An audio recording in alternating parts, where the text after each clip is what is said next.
Hey guys, Jay here. This is smarthelping.com. We're going to go through the preferred return waterfall in Microsoft Excel. This is a template I've built maybe 4 or 5 years ago. It's been under all kinds of scrutiny, modifications. I've done all kinds of work on this with clients, so it's a really, really great template. And as you know, I sell Excel models for a living and do custom work. This particular one, if you go to smarthelping.com, is right on the joint venture tab right here under preferred return. This is the one I'm about to walk through. And with the one-time purchase, you'll get both versions. And I would say preferred return waterfalls are used in joint ventures. Oftentimes it's real estate, but it could also be just regular business startups that are just joint ventures where there's one group that's the operator owners, uh, not operators, general partners, and the other group is the main investor or investors, or also known as the LP.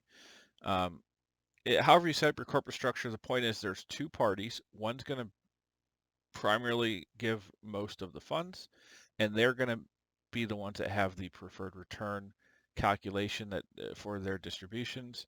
And then there's going to be a GP that is going to earn distributions after the return has been fully met by the investor. There's all kinds of nuance here. I've done a lot of these templates. This I've tried to capture as many possible permutations that there can be, but there's always new stuff that can come up, and um, I'm happy to build and do custom work if you are in need of a waterfall. But I'll walk you through how this works. We'll start from scratch. So I'm going to zero all these numbers out, and we'll kind of go through exactly how this works. I want to go from a simple scenario to a more complex scenario, and I'm also going to look at the two-tier version after we get through the base version. So this probably will be a little bit of a longer video, but it's going to be very helpful if you deal in joint ventures of any sort.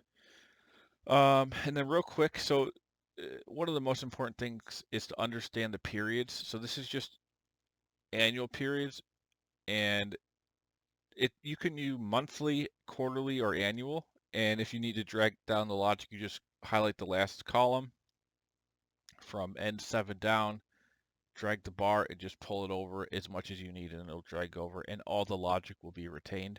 And these could be monthly periods. If they are, you would just divide this rate, the annual rate, by 12. If it's quarterly periods, you could divide the rate by 4, no problem. So the periods don't matter. This is not strictly used for only annual. It could be quarterly or monthly, depending on when the essentially the compounding period is, or the accrual period. So let's say we have a deal. It's going to take $10 million. Okay, so you plug in $10 million. We're going to say the investor or LP is going to do 80%. Sponsor operator is going to participate in the equity as well in this scenario, so we'll do 20% for them.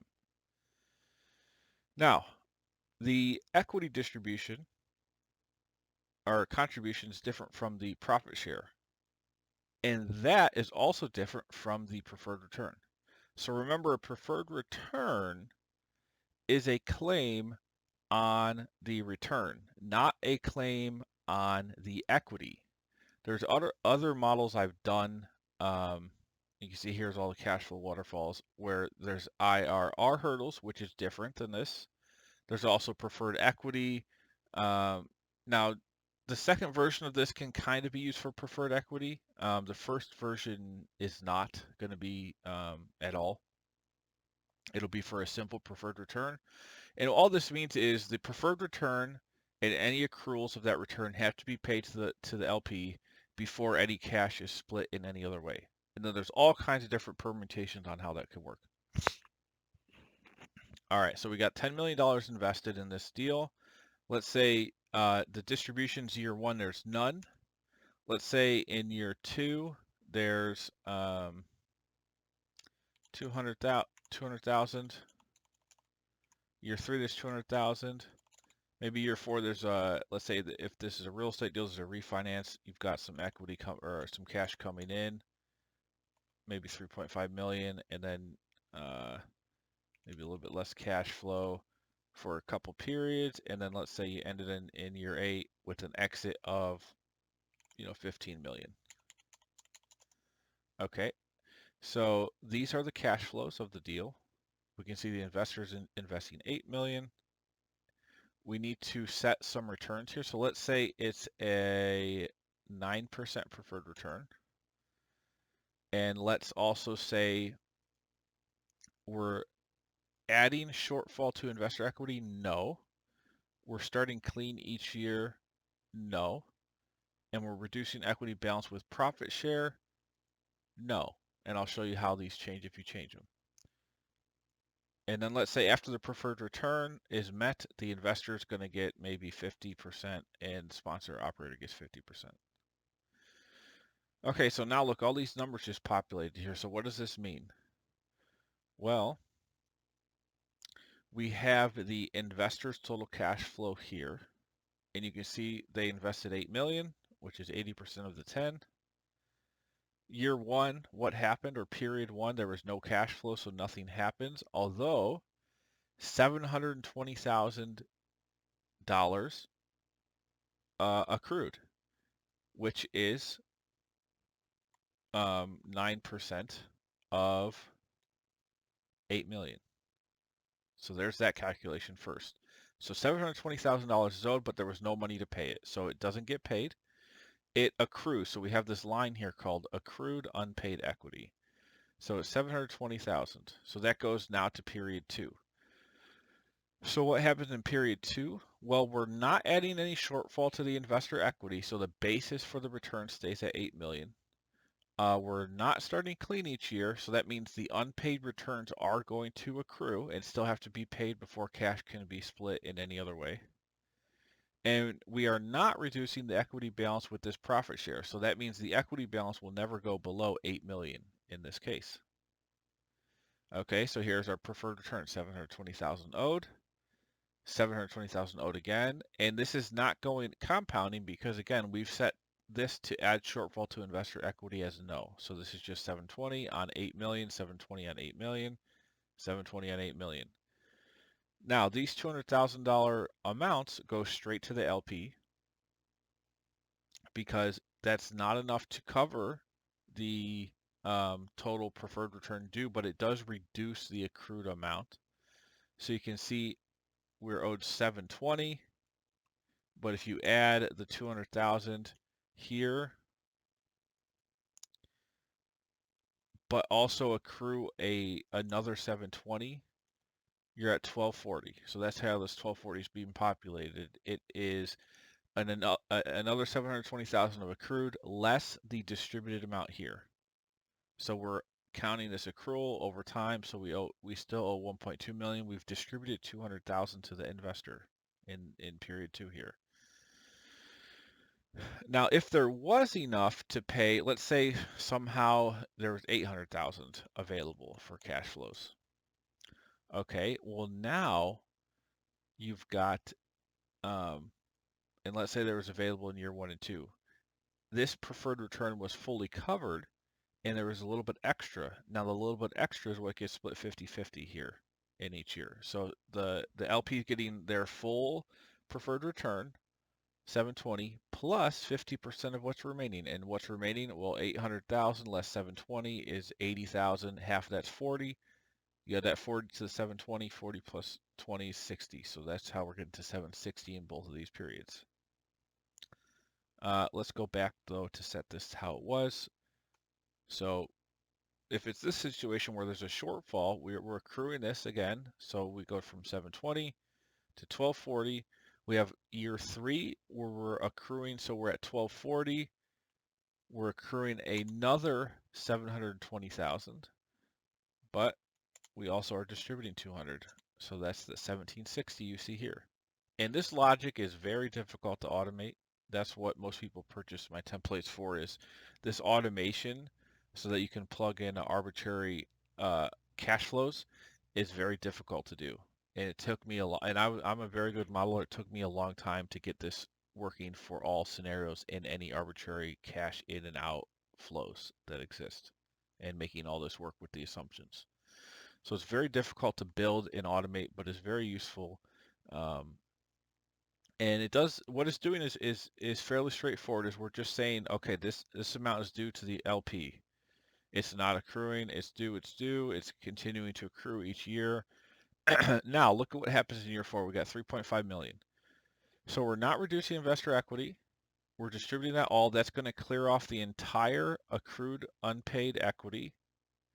So that's going to go down to 0. There's 2.7 available to pay shortfalls, so that covers all of that. There's payment shortfalls. There's the pref return. So in this case, the LP is getting 2,990,000.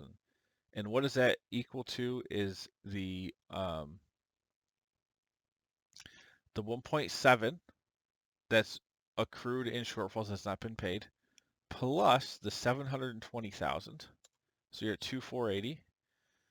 Plus, now the remaining cash flow after the LP has made all of that preferred return back, you've still got a remaining, let's see, if we go 3.5 minus 2.4, 1,020,000, which is this number here, remaining cash flow for distribution. And that, as we see here, profit share is 50-50 after the pref is met. So 50% times this number, 510. So if we add 510 to 2480, we're at 2990, and that's the number we see here for the LP for the distribution for them for that period. So all this flows dynamically, very nice and neat. It's very, very cool. I love how this works. It's so good. Okay. And then as we go forward, this is just how the model works. And since we're not reducing equity balance, they keep getting a preferred return. It accrues. Whatever money is available has to pay that first, and then you're just splitting with the GP 50-50 after that. So on the sponsor side, they're investing $2 million, and they're not getting paid till year 4 when there's this available cash flow, and we finally breach the preferred return hurdle of the 9% hurdle. So here they get 510, and they get nothing again for these years, and then finally on the exit they're getting 6.3 million, which is again 50% of what's left after the LP's been paid their preferred return. So the sponsor on their 2 million is getting a total IRR of 17.5% in this scenario, an equity multiple of 3.4. The investor is getting a 7% IRR, equity multiple of 1.6. I've also done a discounted cash flow analysis for both the LP and GP, so you can plug in a discount rate and see what the net present value is for both parties based on the cash flows, the present value of the cash flows going to them against this discount rate. So if this discount rate was very low, say 5%, the NPV is going up here. And if this discount rate matches the IRR, the NPV would be 0, and that's what the IRR solves for. Let me put that in for the GP. The LP is 7. So you can see it's 0 when your discount rate equals the IRR. Okay, let's add some wrinkles to this. So let's say we do want to add shortfall to investor equity. So if we hit yes here, well, now look what happens. This 720 gets accrued and capitalized onto the balance, and so the next period, the preferred return due is a little bit higher, 784. And again, the next period, we have unpaid returns. Those are getting accrued, and now the LP's preferred return is basis is 9.3 million. Here we finally pay it down 3.5 million. So we've reduced the equity basis. So for the next period, it's back down to 8 million. It's never going to go below 8 million because we've entered to not reduce the equity balance with profit share. If we hit yes here, watch what happens. Now the equity basis in the preferred return can go down if the profit share after the preferred return is met. There's available cash flows after that that get distributed. And here you can see repayment of equity is this figure here. Now, if these cash flows were higher, let's say this was 5 million.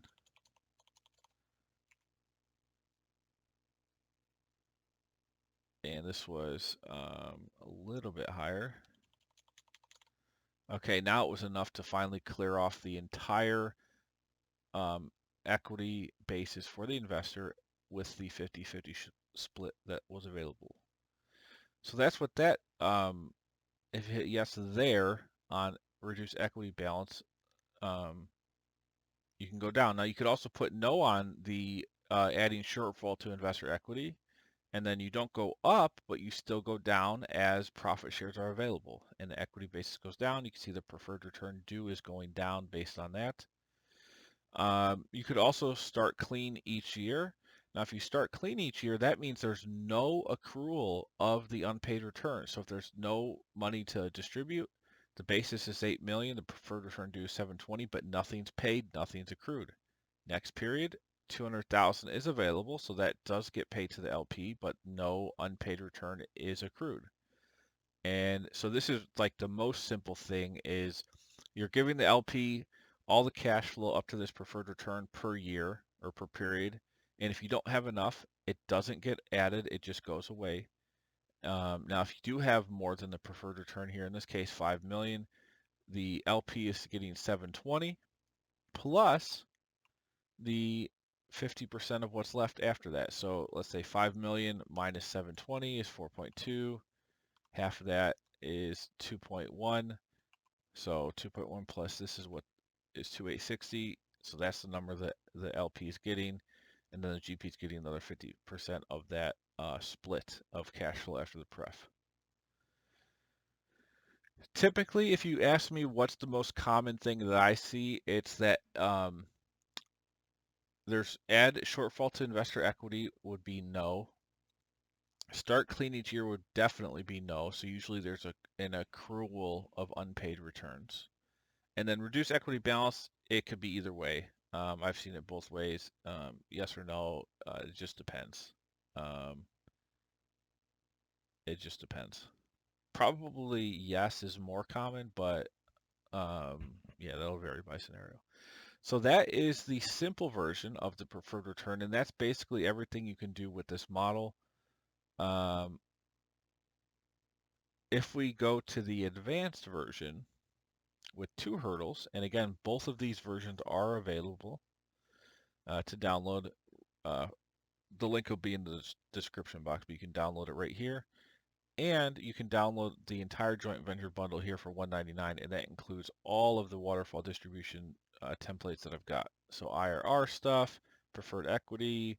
I've also done preferred equity with multiple uninvested capital as the hurdle rate, cumulative distributions, and a couple different real estate models in here with connected joint venture waterfalls. So let's get into the advanced version here. So again, same idea. So we're just going to zero this out, and you could have negative cash flows in these periods as well. That'll just add to the contributed capital. I guess we can keep this scenario. So in this case, the main difference is we now have a tier 1 and tier 2 cash split rate rather than just splitting all the cash flow that's available after the preferred return is met. In this case, it's a 10% hurdle. And let's put no on here and no on here so you can really see. Okay, so here we have enough cash flow to cover the preferred return. So that's covered, fine. 150, what will happen is the 150 less the preferred return due is 7,500. That is split at 95% to the LP, 5% to the GP, and this could be any number. It could be 80, 20, 95, whatever. You could configure it to your operating agreement. But there'll be a cash split here until the LP has been fully repaid all of their equity. Now, if you choose not to reduce equity balance with profit share, then you'll never get past tier 1 because they'll never be repaid. But let's say we put yes here. So if we put yes, you can see now, look, we have 2 hurdles here, tier 1, tier 2. Tier 1 is all of the distributions until the total preferred return, which is 10% per year, is paid plus 100% of the contributed capital by the investor has gone to zero. So here in year 6, it finally does get fully repaid. Okay, after this hurdle is met, you now have a second hurdle where cash is split at a new rate. And the reason why this can be beneficial is the GP is basically saying, okay, I'm going to give you um, a preferred return. So in this case, 10%. So you'll get your 10%, and it might accrue, it might not. It depends on the deal. You get that, uh, like all the available cash just to distribute will go to that preferred return first. Once that's met, 95% will go to the LP of any available cash until they've been fully repaid the equity they've invested. Now, once they've repaid the full equity, now the GP is saying, okay, I want a promotion on the cash flow I get because I've given you a preferred return. I've given you all your money back. Okay, now you can still participate in the upside, but we're going to split it at 60-40 in this case. Or it might be, 10-90 or 5-95 the other way. So the LP is getting a little bit of upside. And again, this is all negotiation things that you will do in a deal by deal basis, but this template is very good at pulling levers and allowing you to figure out like what kind of deals result in a final IRR of different things and what's feasible, what do you think the cash flows will be, and based on that, how do you think these hurdles will end up being paid out. There's also a discounted cash flow on this model as well. Uh, let's see, anything else? So you can see the equity is going down, which means the preferred return due is also going down to the LP as that's getting paid back. So the basis is going down every period. So more and more of the cash that's available is going to start being split at this rate. And you could also put 100% zero here.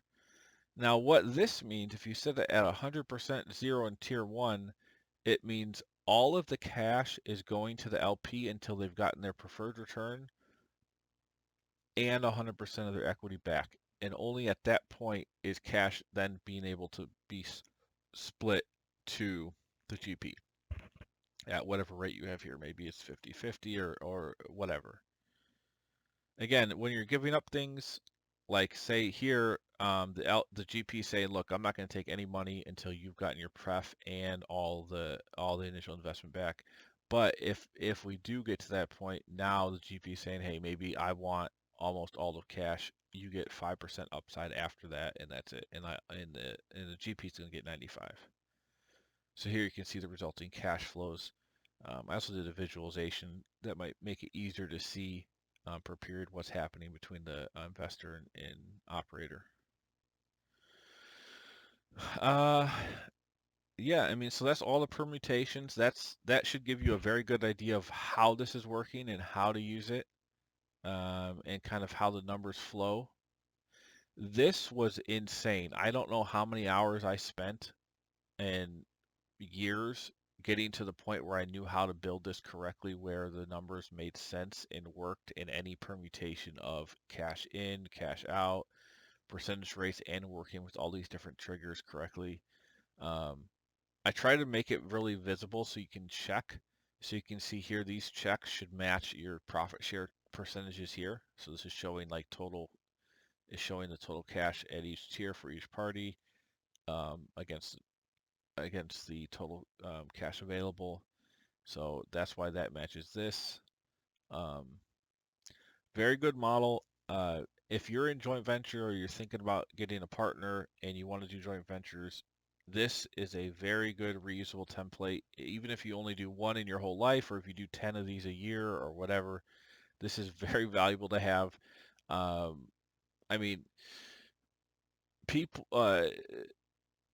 I could easily from scratch, um, clients would pay me thousands of dollars to build this from scratch.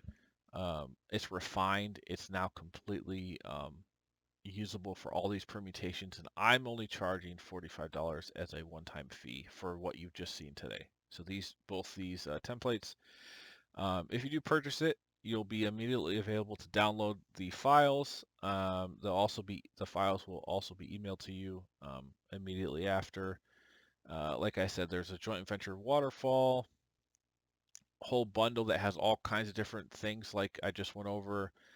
You could also I've built hundreds of financial models. A lot of them are operating models for different businesses, a lot of software as a service, subscription models, memberships, all these real estate models, um, industry specific, everything from daycare services, educational courses, private golf course, sports agency, 3D printing, all kinds of things I've done over the years. I've got all organized here, and you guys can download these uh, templates and learn and use for your own situations.